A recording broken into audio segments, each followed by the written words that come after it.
Hey, welcome back. So today we've got some very cool looking puzzles just landed from Boston Abrams of the US, and these are all made primarily using 3D printed components. Some of them have got a little bit of extra bolts and acrylic and things in them that aren't 3D printed, but they are very interesting looking puzzles. So we've got three here. We've got cuff and loop, and this one's pretty straightforward. I have done this one, took about 5 minutes just to quickly solve that one. Then we've got these two that look like camera lenses, and I think these look super cool. So we've got the mini one, which is the dials, and I've not attempted that one, but it's described as being kind of a mid-level. And then we've got this one, which is called super cylinder, and this one is described as being very complex. So this is the one I'm going to try today. It looks amazing. I'm very excited to get into it, and we'll see how difficult it really is. If you have been enjoying the puzzle videos, it would mean the world to me if you hit the subscribe button. It really helps the channel out. Hopefully you won't miss any future videos that we're doing, and the bigger the channel gets, we're just going to pour everything back in, reinvest it all into making cooler videos, reviewing the most interesting puzzles and objects from around the world. Okay, so this looks like a camera lens, and we're going to just have a look around and see any observations we can make. We've got around the side, there are 4 numbers, and they seem to be fixed in place, but we can slide this outer edge around at the top here, and you'll notice that the numbers on the top are actually moving around, and underneath there is a base plate, but doesn't seem to be any way to actually access under here. So it also comes in this box, this sort of safety box to hold the puzzle, and we've got a little instruction sheet here which is going to be a clue as to how to solve it. I think gives us the rules of the puzzle, so no excessive force required.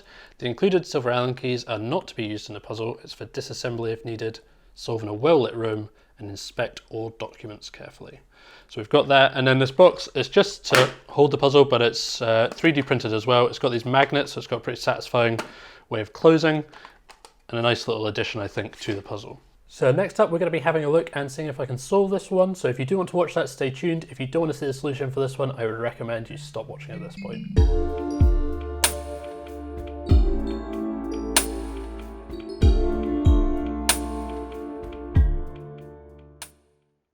Okay, so here we go. First things first, back by popular demand, the coffee timer, mainly by me.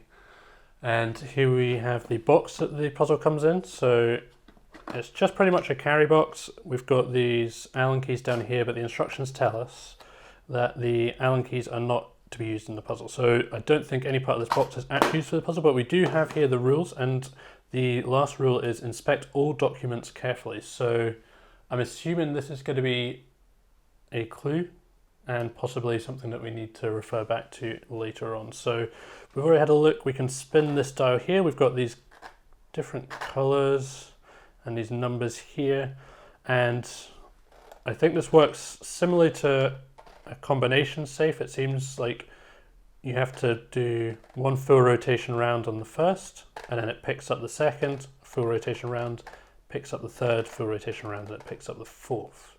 So it seems to be how it works.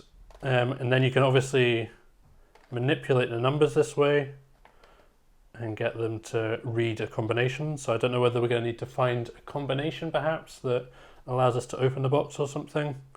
We've got numbers here, 0, 1, 2, 6, but I don't know where would you start from? I don't know, maybe after this little bit, which is actually a moving bit. And that's our first clue there, isn't it? So we've got a little tool here, a little, it doesn't look like it's an Allen key, it just looks cylindrical at the end, so probably going to be something that we need to use later on. I don't think we need to put it back in there. Nope, can't see anything in that bit, so I don't know. I'm not entirely sure how this is going to open, because we've got this top section which is bolted down, and underneath, the bolts are actually underneath this acrylic here, but I don't know how we're supposed to get in there. So what are we doing?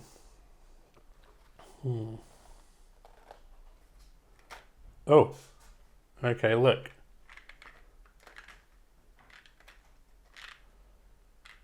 What's happened here? So I'm unscrewing this bottom section, and we've just popped this bottom part off. Okay, we've got little sliders on here, What are we doing with those? Don't want to lose this tool, but okay, I don't know if we can show this, but I can push this down with the tool. It doesn't seem to go any further than that, but I can push it in there. Don't know if you need to do sequence or something with it, maybe. Do that and then, oh, okay, look. So if I push the pin into the little flap under there, I can now turn this number. So now we have a way of setting a combination. I don't know. Okay. So we can turn it in both directions. And I'm assuming we've got 4 of these panels that slide. I'm going to guess we've got 1 for each. Yeah. Okay. Cool.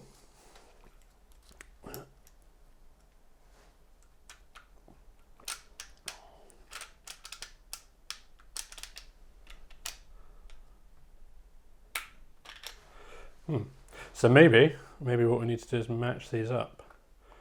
That digit there doesn't look quite right, so let's just... Oh. Okay, let's go for... Starting from 12 o'clock, 5066. And do they match up? No. I thought they might match up like this, but they don't, so I'm going to match that one up to here. Let's try that 5. Okay, so I've just been trying all the different possible combinations of 5066 around here, so using a 5 here, 5 here, 5 here, 5 here, and none of them, as far as I can tell, release anything or allow me to get any further forward, so I don't know if that's the solution. I think possibly what we need to do is match them in some way, but I don't know if there's some combination, so I'm just going to... Okay, so here's the idea I've come up with. Look, so we've got, what I've noticed is we've got colours on here, and we actually have, so we've got green, kind of blue, yellow, blue, and we've got a green here, we've got a yellow, we've got a blue, 1 blue, so we can maybe, not line those up, but perhaps, so this bit here, we've got a little white bit here, that is the only part that's different in the entire circumference. So I think let's try, let's go around. We'll start at green, and then which way should we go? Should we go in a clockwise direction? So we go green to blue, and assuming this is working like a combination block, then we want to go back the way to yellow and back to blue again. And does that give us a number? 6756. Okay, time to try this. Okay, so once again, I've gone all the way around. I've tried 6756, this combination that I came up with using the colours, and nothing. It doesn't seem to be open. Nothing seems to move or come out or anything like that. So let's try again with green, blue, yellow, blue, but let's go the different way this time. So we'll start at green. And let's go counterclockwise to start with. Green, blue, yellow. I'm not getting much change there. 6077. Let's try that. Okay, I've been playing around with this for a while and trying lots of different combinations. So I've tried basically keep going the same way. So start on green, blue, yellow, blue, just keep going the same way, keep going anti-clockwise. We get some different numbers, try them all in different sequences. I'm not getting anything there, so I've come up with the idea, let's try starting this on 0. So let's see if we can make this happen. So we'll need to go to 0 on the 4th number first, and then work our way backwards. And through them all. So I'm thinking if we start from this point that's as good a point as any as I can think to actually start this. So let's see if we can go from here, green, blue, yellow, blue. So let's go to green. Or do we want to go clockwise to green first? Clockwise. Okay, we're starting at green. Let's go green, blue, yellow, blue. 6, 7, 5, 6. Let's try this one then. 6.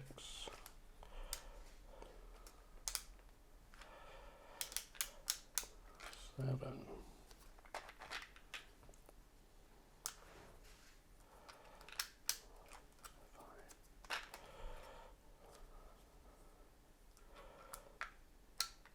6. Nothing. So let's try that all around the different, swapping them out for the different ones. So. Okay, so I've just noticed, look, there's a little gap here. Don't know if you can notice between the base and the top. Oh, are we coming off? No. So I feel like we've got got some of this right. We just don't have. So maybe this one needs to be. I think possibly because some of these numbers repeat, we've maybe got 6, 7, 5.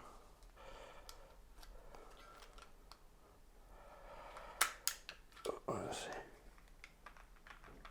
No. There's kind of like half lifting off here.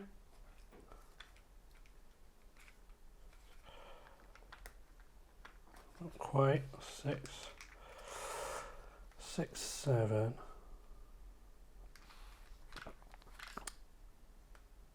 Where do we start from?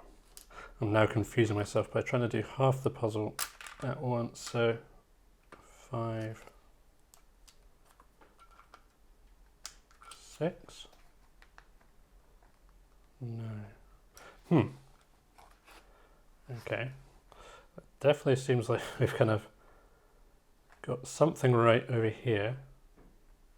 One thing I've also noticed about this puzzle is that as you do these numbers and you push down with the pin, there's a little, very satisfying little snap back that sounds a little bit like an aperture or something like that.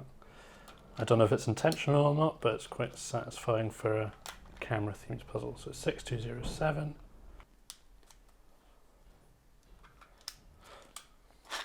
Last combination. Oh! Ha. So the last one I tried and something's happening and we've actually got done here. So that looks like we've actually solved it. Nice. Cool. So what is going on? Play around with it and figuring out exactly what's going on. So we've got the digits here that we move in the numbers, and as we spin those round, the little wheels on the top spin round. So we've got the 4 of those and we need to position them all in the right order. So to get the right code, then we've got all the pieces so that the cutout is facing away, and then that's going to allow it to release from here. And we have a little twist. You can see once we've got the pieces all facing in the right direction, then we can twist this and that allows us to release it. So I don't know that I don't think you need to have the digits here lined up in the right way. So I don't think you need to have those matching those. I think this is just to tell you the code to use around here. And once you've solved that code, then you can twist and unlock, and that's it. So I thought it seemed like it might be a bit more complex than that, but all we were doing is following the clues to lead us to getting the right combination. And once we've got the right combination, then we can undo it. And we have the solution for this one. There we have it. The super cylinder puzzle has been solved. So it took about a couple of hours to solve this one, I think. Coffeeometer is reading 0 right there. But I did expect it to perhaps be a little bit more complex, maybe some more tools to find along the way to do the solution, but still a really fun puzzle, unique. I haven't come across one like this before, I don't think, and I really love the look of this one as well. The build of it, it just looks like such a unusual object. I think you could have this kicking around and people would just be wondering what it was. It does look like a lens. But let me know what you thought. What did you think of this puzzle? Drop a comment down below and give me your thoughts on it. But for today, that's all we have. I will see you in the next one.